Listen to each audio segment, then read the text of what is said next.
Épisode 6 de perdre 10 kilos. Aujourd'hui, on parle Kaizen. Comment utiliser cette philosophie japonaise pour maximiser son régime et sa perte de poids. La suite après l'intro.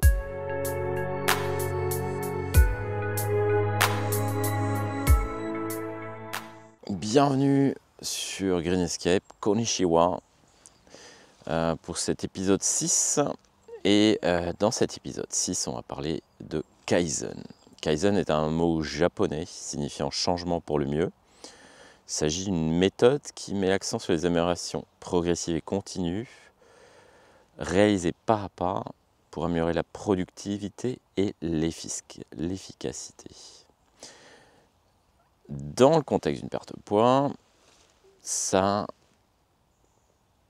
peut se traduire par une approche douce et durable de vos résultats, par des changements progressifs et pas une implémentation drastique qui sera souvent éphémère. Alors pour nous les Européens et les Américains, le Kaizen, on l'a surtout découvert avec l'industrie automobile japonaise, par exemple Toyota, avec une attention particulière à toujours faire mieux dans leur véhicule, ce souci du détail, de s'approcher de la perfection au fur et à mesure.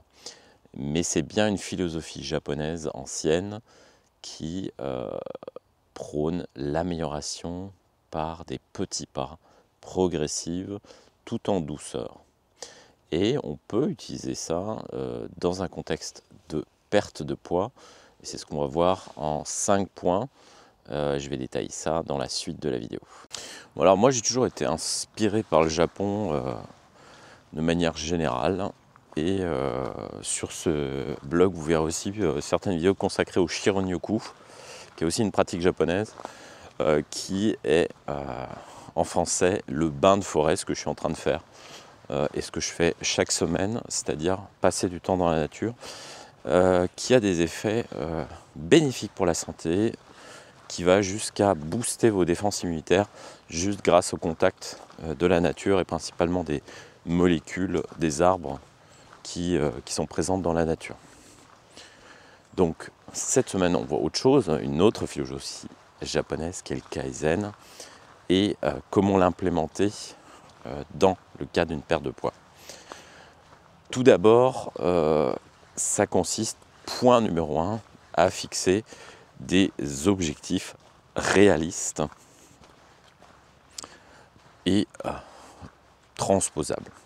C'est-à-dire, dans votre régime, fixer des objectifs de perte de poids raisonnables, pas des choses drastiques, pas perdre 10 kilos en un mois par exemple, parce que ce sera de toute façon des solutions éphémères et qui peuvent aussi avoir des problèmes par ailleurs.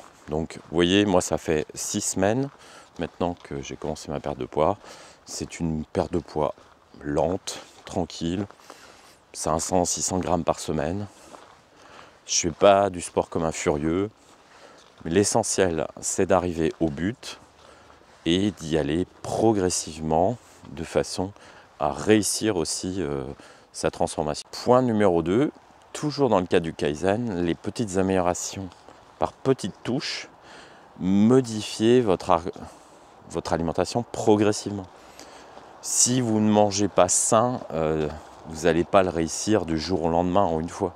De façon brutale, à manger que des légumes, des viandes peu grasses. Donc là aussi, il faut du temps pour recréer des habitudes saines. Ça ne se fait pas du jour au lendemain.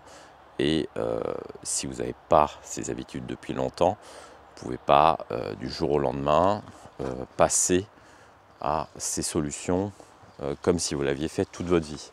Donc là aussi, plutôt que de foncer tête baissée et d'échouer parce que vous avez pas les connaissances, 2, vous ne savez pas cuisiner, vous ne savez déjà pas choisir des alternatives saines dans les supermarchés ou dans votre frigo, n'espérez pas faire ça comme ça de façon radicale au premier coup. Donc là aussi le Kaizen, c'est allez-y doucement, apprenez, modifiez, adaptez Tout ça à votre rythme. Quand vous avez 10-30 kilos à perdre, ça va prendre du temps.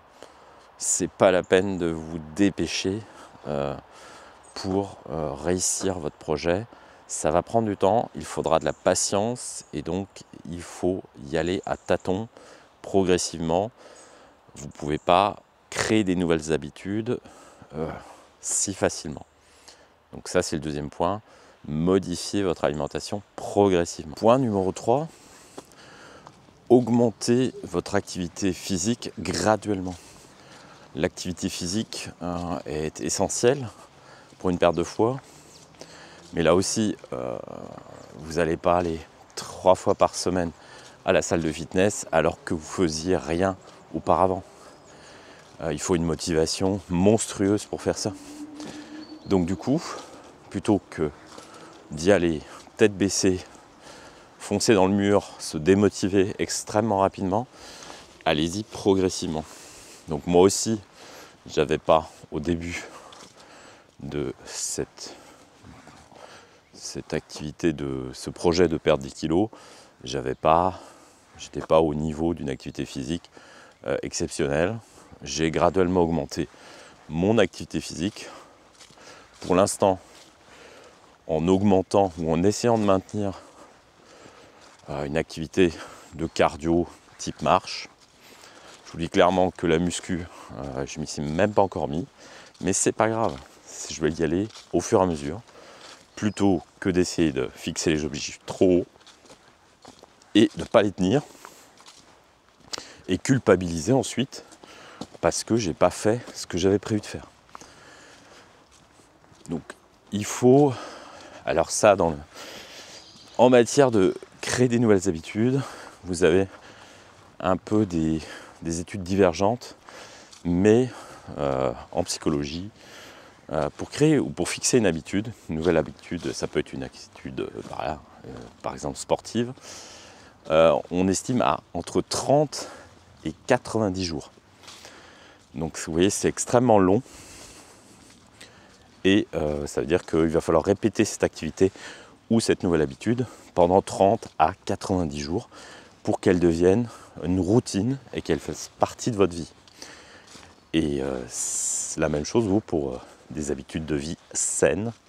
Donc voilà, là aussi, inutile d'essayer de créer 10 routines en même temps, là où vous allez avoir juste besoin au minimum de 30 jours pour fixer une seule nouvelle routine. Donc n'espérez pas révolutionner vos habitudes en une semaine.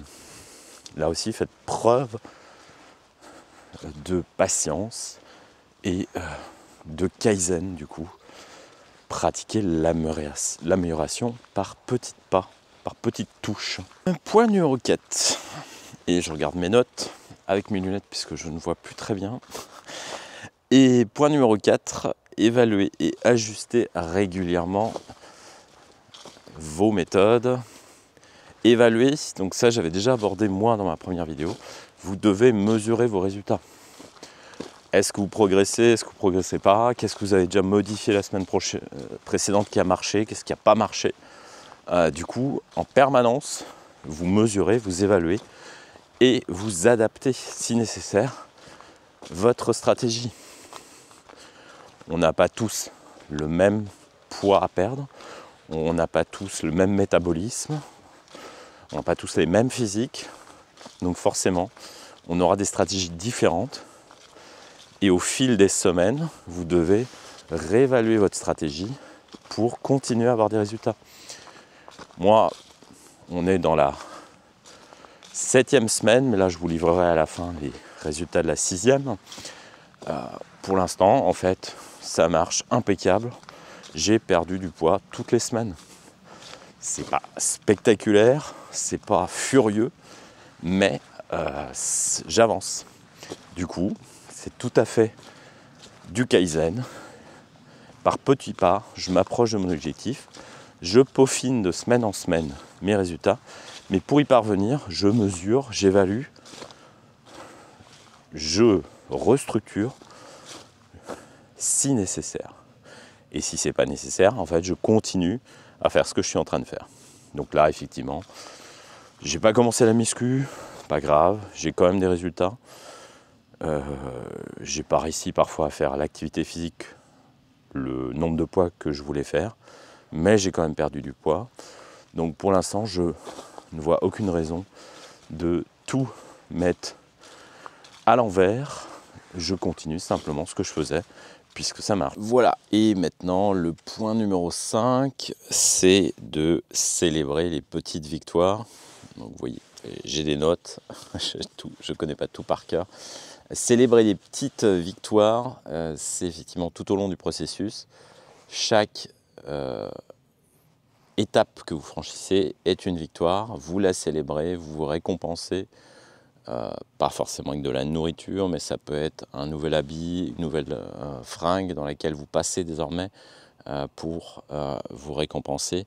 Vous devez apprécier à sa juste valeur chaque petite victoire, toute évolution, tout franchissement. Par exemple, ça peut être de célébrer le fait de passer de 3 chiffres, 100 kg, à 99. Vous êtes passé de 3 chiffres à 99, donc un poids à 2 chiffres, c'est déjà une victoire. Vous pouvez célébrer un poids que vous n'aviez que quand vous étiez à la fac, par exemple. C'est quelque chose, par exemple, voilà, un poids que vous n'avez plus pesé depuis 20 ans. Donc, ce qui est déjà en soi un accomplissement d'être de nouveau à un poids que vous aviez quand vous aviez 25 ans, 30 ans, 35 ans. Vous pouvez éventuellement faire un cheat meal, mais ne le transformez pas en cheat day, c'est-à-dire un repas de triche, c'est-à-dire récompensez-vous par un autre repas, mais cherchez-le à le compenser ou à ne pas dépasser une certaine limite pour pas que ça impacte vos résultats. Justement, on va parler des résultats de la 6e semaine chez moi. Ma perte de poids continue, tranquille. J'avoue que c'est une des sèches les plus efficaces que j'ai faites dans ma vie. Je ne sais pas pourquoi ça marche aussi bien, tant mieux. Donc la semaine 43, la 6e semaine de régime, je suis rendu à 96,200, 23,9% de masse grasse. Elle a un peu monté, mais bon, on voit bien que ça fluctue d'une semaine à l'autre dans le tableau, donc je ne pense pas que ce soit très révélateur. Ça nous fait 3,8 kg de perdu en 6 semaines. C'est pas furieux, mais c'est quand même 3,8 kg. 38% de l'objectif atteint. Et une activité physique qui a un peu baissé, mais bon, la semaine d'avant, j'étais en vacances et j'avais vraiment beaucoup de temps, alors que là, j'avais repris une activité professionnelle et de bureau, donc forcément, qui dit bureau dit moins de mouvement. Donc tout va bien, ça évolue bien, en fait, voilà. Donc c'est tout à fait ce que je pratique moi-même dans ce régime, c'est vraiment du Kaizen. J'y vais petite touche par petite touche. Je m'affole pas, j'ai pas encore mis une vraie semaine de muscu dans mon planning d'activité. Je vais y aller progressivement. Pour l'instant, ça ne me manque pas. Je veux juste pas perdre trop de masse musculaire. Donc, il faut quand même que je m'y mette. Mais il n'y a pas une urgence vitale. Là, je vais essayer d'implémenter un minimum des mouvements multi-joints. C'est-à-dire que je fais une activité, mais elle mobilise plusieurs groupes musculaires en même temps. Quelque chose d'assez simple pour ne pas me prendre la tête et 2-3 fois par semaine. Donc, n'oubliez pas, cette perte de poids n'est pas une course de vitesse, surtout si vous avez énormément de poids à perdre et que vous voulez le perdre de façon naturelle, ça va durer des mois. Donc inutile de vous restreindre de façon extrême et de ne pas tenir la durée. Puisque moi je pense que ça va me prendre 3-4 mois de perdre 10 kilos. Évidemment, si vous devenez deviez tenir 3-4 mois, vous n'allez pas faire des régimes où vous avez la dalle toute la journée. Et donc forcément, vous ne pourrez pas le tenir. Vous avez d'autres activités, vous avez d'autres objectifs à tenir. Et l'énergie que vous investissez dans la perte de poids, c'est autant d'énergie que vous n'avez pas disponible pour faire autre chose. Donc si vous y allez trop fort, vous allez perdre effectivement de l'efficacité par ailleurs. Et ce n'est pas le but. On ne perd pas du poids pour ruiner ses autres projets. On perd du poids pour améliorer sa santé, pour améliorer son physique, mais pas au détriment de tout le reste. Voilà, en conclusion, profitez de la sagesse japonaise, utilisez le Kaizen pour faire une perte de poids douce, réaliste et durable.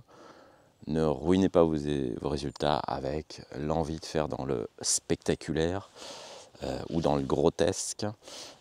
Allez à votre rythme, ajoutez chaque semaine des nouveaux petits pas, peaufinez votre méthode, surveillez vos résultats, modifiez si nécessaire, mais vous ne prenez pas la tête pour quelques grammes ou quelques centaines de grammes qui n'ont pas été perdus.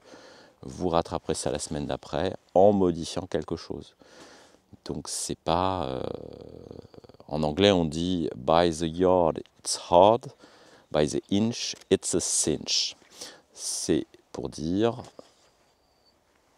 sur un yard c'est extrêmement difficile, mais centimètre par centimètre, inch par inch, c'est facile. Donc du coup, évidemment, toutes les petites rivières finissent par se verser dans des grands ruisseaux et ensuite dans des fleuves. Vous ne pouvez pas atteindre une transformation massive du jour au lendemain, surtout en matière de métabolisme et de perte de poids. Ça se fait successivement en empilant vos changements jusqu'à atteindre effectivement au bout du bout un changement spectaculaire, mais il a été atteint par plein de petites modifications, plein de petits pas qui vont vous permettre d'arriver à votre objectif. Si tu as aimé cette vidéo, tu peux lâcher un like, tu peux la partager, tu peux t'abonner et je vous dis à très bientôt pour les prochains épisodes et les prochains résultats.